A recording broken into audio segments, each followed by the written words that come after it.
Hi guys, it's me, Babydoll from Not Your Granny's Farm. Excuse the sweat, it's about 100 and something degrees here in South Georgia. I'm just gonna kind of catch up with you, give you a tour of the property, kind of tell you what my plans are here. I'm making several changes this upcoming week. If you look right here, that is the wishing well that my husband made for me. I planted flowers in that. I'm a big fan of edible plants and edible pets. So that is the only thing that you cannot eat on the property. Over here are my blueberry bushes. I planted 3 of them. 2 of them had a very hard time, but that's okay because I decided to use this area over here probably to put up my clothesline. I'm probably going to put my clothesline right here. I already have it. It just hasn't been put in the ground yet. Now this blueberry bush right here seems to be doing okay. Probably need a little water, but it's doing fine. Back here are the Concord Grapes that I planted earlier in the spring. They're moving on up the trellis.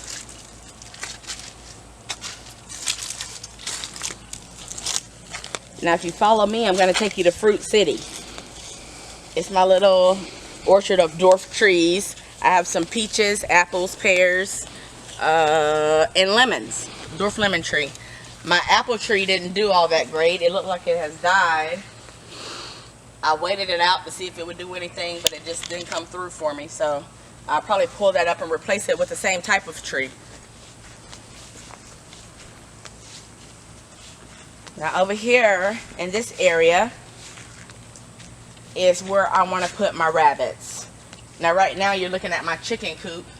We'll discuss that in a minute. But the rabbit hutches are similar to these coops, except they don't have the nesting boxes, of course. But they do have the same pull-out trays for easy cleaning. Right now I have a weed growing through it because it's just been sitting there waiting on me. I guess the holdup has been I want to get some type of enclosure to put both of the coops in to protect the chickens from predators. It just hasn't been in my budget to do that yet. But soon, very soon. So I'm going to have the rabbit hutches over here, probably 2 to 3. And then, which I'm going to call them the Millers. And then over here we're going to have our Joneses, which are going to be the chickens. I want Buff Orpington chickens. I'm a big fan of dual purpose animals. So I have specific rabbits. I believe it was the Californian rabbits I wanted, the Buff Orpington chickens, and the Kinder goats, which I know Kinder goats are hard to find, so I'm probably going to have to travel to get those. Back along this wood line, I have my little collection of thornless blackberry bushes, seeds that I want to plant. I'll probably do that next spring or whenever they're due to be planted. I'll probably plant my thornless blackberry bushes along this whole property line here. Back there is a hunting camp, so I have no neighbors behind me. I don't really have to worry about them. This is Honey's area. This is Shotgun's area. We have stumbled into Shotgun's area. But soon our pool table will be out here. It's in storage now, but soon we'll have a lean-to with a pool table. Now this whole wooded area over here, well, back into the property line anyway, we're going to clear out a little bit, put a little goat playground, and hopefully have a few goats. Like I said, I am a big fan of dual purpose animals, so there'll probably be Kinder goats. But if I can't find those, I'll just go with some milking goats. Right here is my barn. This is my sewing barn. And that is where my magic will soon happen. I've already gotten an air conditioner and some ceiling fans and a fireplace for it, so I'm really excited about that. Now I'm going to divert your attention over to this mess. I'm showing you the mess because it's going to look totally different next week. Alright, so over here where these are, this whole area is going to be tilled out. This is all going to be garden area, all the way around. All this whole area is going to be garden area. Right over here I have my greenhouse. I went with a smaller one this spring because last year I had a big one and it was set up right here, but then a hurricane came and next thing I knew it was 15 feet up in the air. So that's what kind of happened to my crop last year. A hurricane wiped me out. So I went with something smaller. And I'll just kind of give you a peek inside. Not much to look at, but it gives you an idea of what I got going on. Now I have several plants on the porch, but whew, that heat's rolling out of there. But I don't know if you can see inside. Woo. But I have cucumbers and tomatoes and squash, and I believe I have some broccoli. Oh, what else did I forgot to name something. I think that's all I have out there. Inside I have my cabbage and broccoli. I have carrots. I have beans. Oh, I have beans in there as well. Beans and peas that I'm gonna give a go for the fall. Now let's walk over here to this area.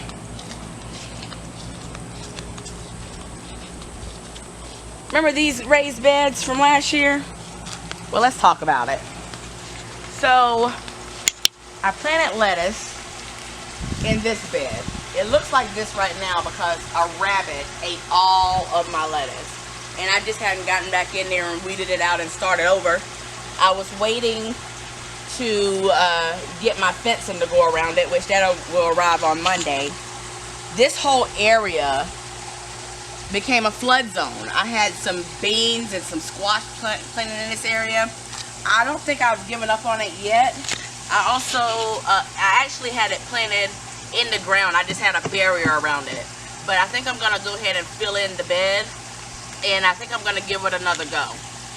Over in my tires, I had onions last year, but we had cats just sitting, just being disrespectful to my onions. So, and over here is where I had the dwarf trees that I tried to plant the first time around my peach and lemon trees. And over here is where I had some squash, but nothing really took off for me. I mean, I had a couple of tomatoes. I was able to harvest a little bit of green beans. I still have bell peppers over there that's doing very well. It's just, the dream didn't come true for me. So I haven't given up. I'm going to go for it again in the fall. I think a lot of the things that I was battling last season and this season as well is this heat. It's just, you know, this is not the forever homestead.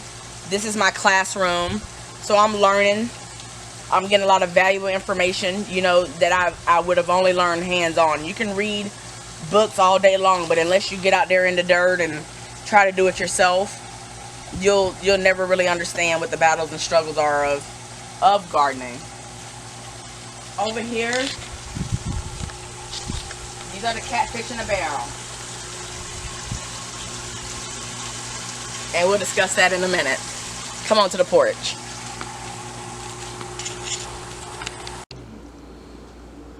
Hi, welcome back to Not Your Granny's Farm. We decided not to go on the porch because it is too hot out there. So, welcome to my kitchen. This is my old farm table. I've had it for a decade now, and everything happens at my farm table, which, I mean, we're going to be spending a lot more time here. So, I hope you enjoyed your tour, and I hope now you have a little insight on what I plan to do with our little homestead. I'm excited about it. I got 16 new raised beds going in. I'm losing my mind with excitement. So this upcoming week is going to be amazing. I have a lot of tilling to do, a lot of planting to do. Just exciting times. So let's answer some questions. I know you want to know about my catfish, right? So we started out with 100 catfish fingerlings. This is our second year raising them in the barrels. We have 3 barrels that we raise our catfish in. And last year was not a good year.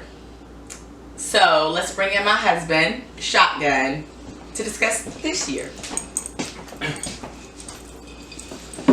Yeah. So, I'm not going to leave you waiting. Out of the 100 catfish, we have 25 fish remaining. Now, at this time, those fish are about, how long would you say the fish are? How big? About 8 inches. About 8 inches long. We don't know how much they weigh. We're trying to raise them to their pound, pound and a half a piece. But their growth is exciting. First things first. We changed our setup.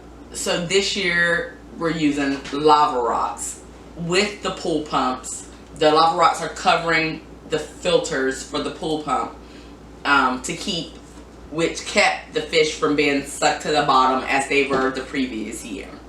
Now, the reason we have 25 catfish out of 100 is all my fault.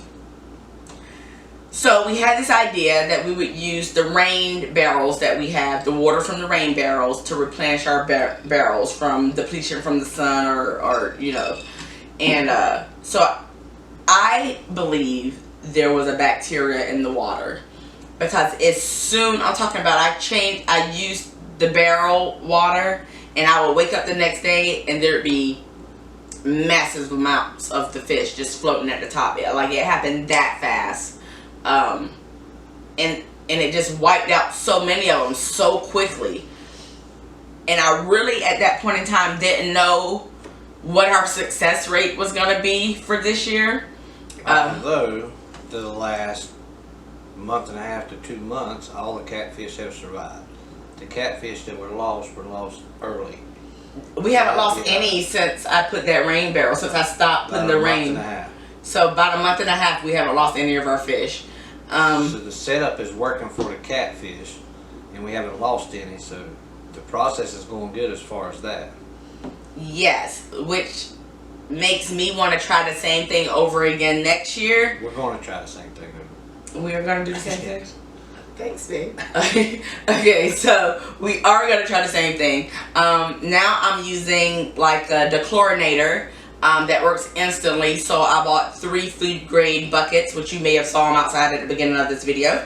And I let the rainwater go in there, and I fill it up with the hose, and then I put a couple of drops in each barrel. It says it works instantly, but I still let it sit overnight. Usually because it's late in the evening whenever I fill up the buckets and the water's too hot, and I just prefer to let it sit overnight to get to a proper temperature before adding it to our barrels. And it seems to have been working so far, so I think I'm going to stay with that system. Everything we're doing at this moment is what we're going to do next year. Now let's talk about feeding them. So when we first got them, I fed them hot dogs, I fed them rolls, and I did that for about, what, a month and a half? Probably so. And so they lived off hot dogs for about a month and a half. Finally, I got them some beef hearts, and supposedly that's supposed to help with the faster growth of the catfish. I don't really know about harvesting them. Like, I don't know what their weight will be by first frost, or when it starts to turn cold. Like, I don't know how big they'll be. I don't know if we'll be able to harvest them at that time. Hopefully we will be. But if not, we're thinking about adding some type of heating system to the barrels. I'm kind of nervous about raising them throughout the winter, because that was never my intentions. I never thought that I would have to raise them into the winter. I always thought that I would raise them from spring to the end of summer. That may have been naive of me, but I always thought that I could harvest them at the end of the summer and have them all in my freezer all winter, you know, to eat on. So we'll see. If not, we're going to have to add some type of heating system. Although they don't grow as rapidly in the winter, so it almost seemed pointless to just keep them there and raise the same fish again next spring. Like, I really don't want to do it. I don't know if something's, like, I don't know. Like, I've never raised catfish before. This is all new to me. Like I said, this is my classroom. So, that's where the fish are. Today, that is your update on the catfish. We have 25. We're working with a 25% success rate, And hopefully soon. As a matter of fact, at the end of this video, I'll include the photos that we took of them. How long ago was that? 2-3 weeks ago? About 2 weeks ago. Alright, so we took some photos down in the barrels about 2 weeks ago, and I'll include those photos at the end of this video so you can see down inside the barrels. Algae has been a major issue. The water has been staying clear. There's algae on the side of the barrels, but the water stayed clear. Yeah. So we're going to try to get some lighting into the barrels, and maybe we can get it down in there to where you can actually see the catfish. They're hard to see, but of course they stick on the bottom. But we're going to try to get some lighting down in there and do a video for you where you can see the catfish down in there. I'll also explain a little bit more to you about the barrels and the way that they are set up. There is no filtration system used in the pool pumps other than the lava rock is filtering the water, and it's doing a great job of keeping it clean. So we'll get a video out there of that where you can try to see. It's so hard to see because it's so hard for me to see, and I'm standing there right in front of them, and it's so hard to see. So, but the pictures are great because the flash goes off and you can kind of see them. So that's pretty cool. To answer a few questions that we've been asked in the comments, someone asked how many fish can we put in the barrel. We started off with about 50 in each barrel. In 2 of the barrels, we use one of them as our clean water, but in 2 of the barrels we use 50 and 50, and that is by weight, not by count. So, and that's an estimate of 50 catfish that we used in each barrel. And let me see, what was another question we were asked. They are 55-gallon barrels. Let's see. I read all your comments, so I'm just trying to think of the questions that we've been asked and kind of try to answer them for you. Well, we have more videos coming soon. There'll be a lot of different projects. Yes. And so that kind of brings us to what's next for Not Your Granny's Farm. And well, I wasn't successful in my harvest this spring. I'm trying again this fall, and hopefully everything goes great. But in the meantime, I've already called and priced, you know, bushels of things at my local farmer's market, so I can still get the canning experience that I want.